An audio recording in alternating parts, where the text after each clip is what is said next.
Hello and welcome to World Talks here on TVP World with me, Ashim Kumar. The World Meteorological Organization has just released its latest air quality and climate bulletin, and the findings are sobering. It highlights how climate change and air pollution are deeply interconnected, with wildfires, urban smog and shipping emissions creating dangerous health risks that cross borders. Tiny particles called aerosols are at the centre of the crisis affecting both our climate and our lungs. Well, to help us unpack the science and the implications, we're joined by Professor Szymon Malinowski. Professor, welcome to TVP World. Thank you very much for taking the time to join us. Now, what are the key issues raised in this report?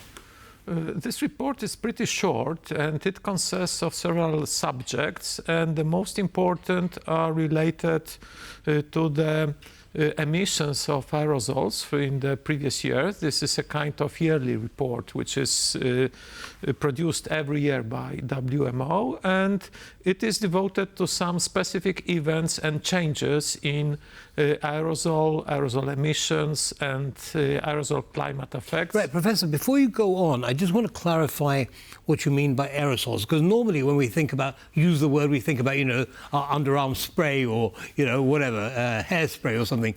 Is that the kind of aerosol we're talking about?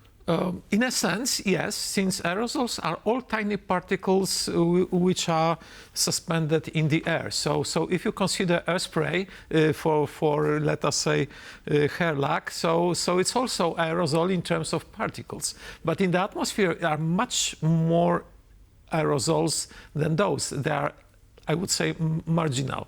So these are naturally occurring aerosols, or how do they come into existence? There are two kinds of aerosols. One are naturally occurring, for instance, desert dust, where is desert storm on Sahara, and these small dust particles are lifted up to the air, they are aerosols. But also pollens from, natural pollens, but also aerosols which come from burning of forests and which are emitted by transportation or by fossil fuel burning. So they are different kind of Okay, aerosols. so these aerosols come from a variety of sources, and yes, this report actually focuses on the issues you just mentioned. So please continue and with your key takeaways from this report. Yeah, so there are two things. Aerosols are important for climate by two reasons. One, they mostly reflect the solar radiation, so they form a kind of shield from the solar radiation. But also they influence clouds, since cloud droplets, small cloud droplets, are also aerosols, but are formed on much tinier particles suspended in their so-called cloud condensation nuclei. And the second thing, these aerosols influence our lungs when we breathe, and with the intake of air, they can get to our lungs and have adverse health effects. So on one hand side, they play a role in the climate. The second thing is, our health problems. Right. Now, you see, here's the challenge as I see it right now with what you're saying, or what the report is saying. You talked about wildfires, you talked about emissions from fossil fuels, burning fossil fuels. But those are the things that, there's very little we can do anything about, certainly in the short term. Does that mean we simply have to just accept the health risks and the climate change risks? The story is such that we do a lot about the emissions of human-induced aerosols, and for instance, we observe the reduction. The report mentions the visible reduction of aerosol emission over China, for instance, and not that strong over India. So humans are reducing amount of aerosols, and also are reducing amount of aerosols emitted from shipping. since ships have fuel for ships that has changed the quality for much better quality, and now we have much less aerosols over the oceans, and these are specific aerosols which influence clouds. Okay, sorry, yeah, go on, please. So if you consider the climate stuff, this shield of aerosols, which have been stronger and stronger due to increase of fossil fuel burning, masked part of increasing greenhouse effect. So reduction of aerosols, especially from shipping, rises up the temperature.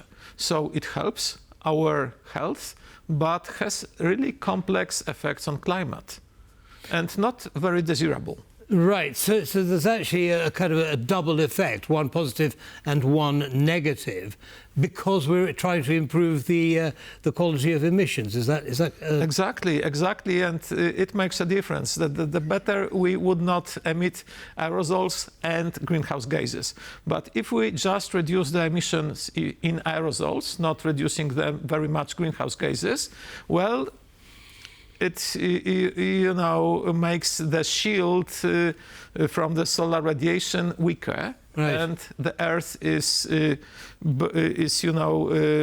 temperature is rising much faster. We have seen last 3 years of really increase of the surface temperature. Okay, so how much, what percentage roughly of the aerosols that we're talking about that affect both climate and health are man-made?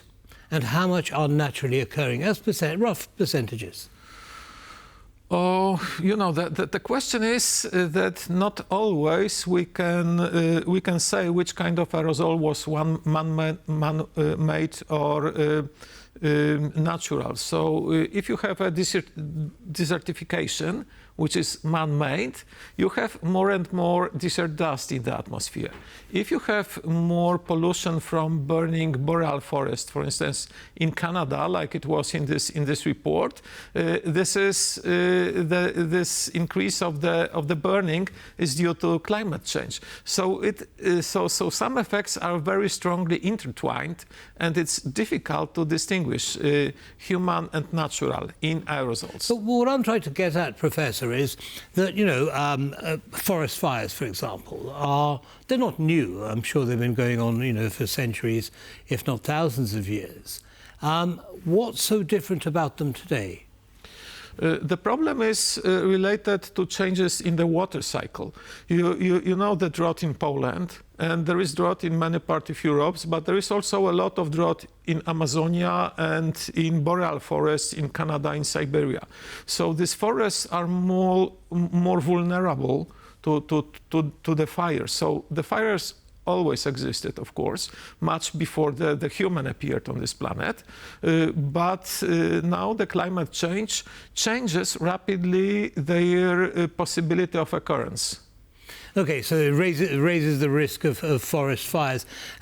Now, we're talking about emissions by ships, and you say that things are improving, although the outcomes aren't all good. What alternatives exist? Because, of course, the world's economy depends on shipping. So something like nuclear-powered ships, do you see that as a possible solution? No, they would reduce even more.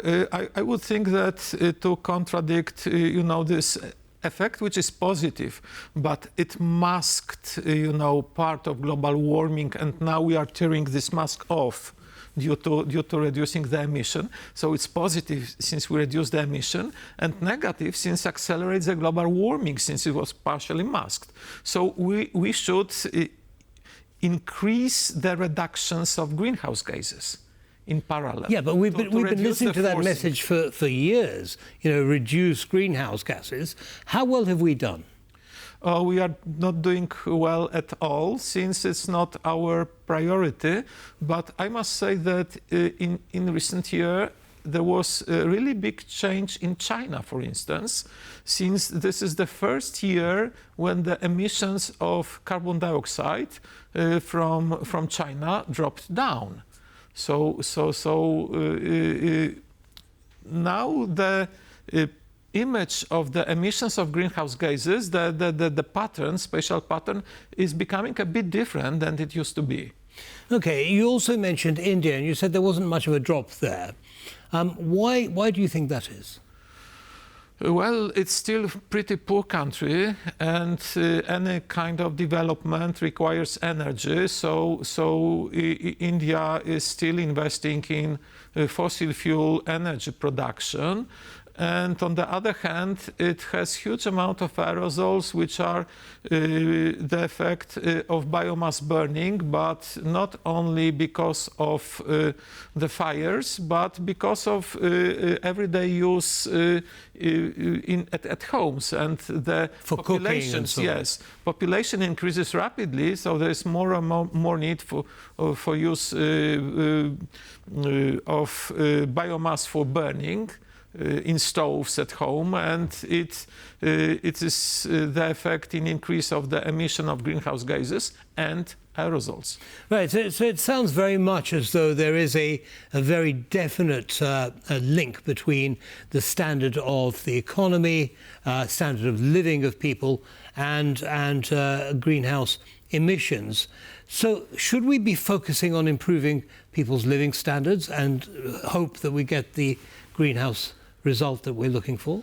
You know, if you look for the emissions at different countries at high living standards, you can find significant differences.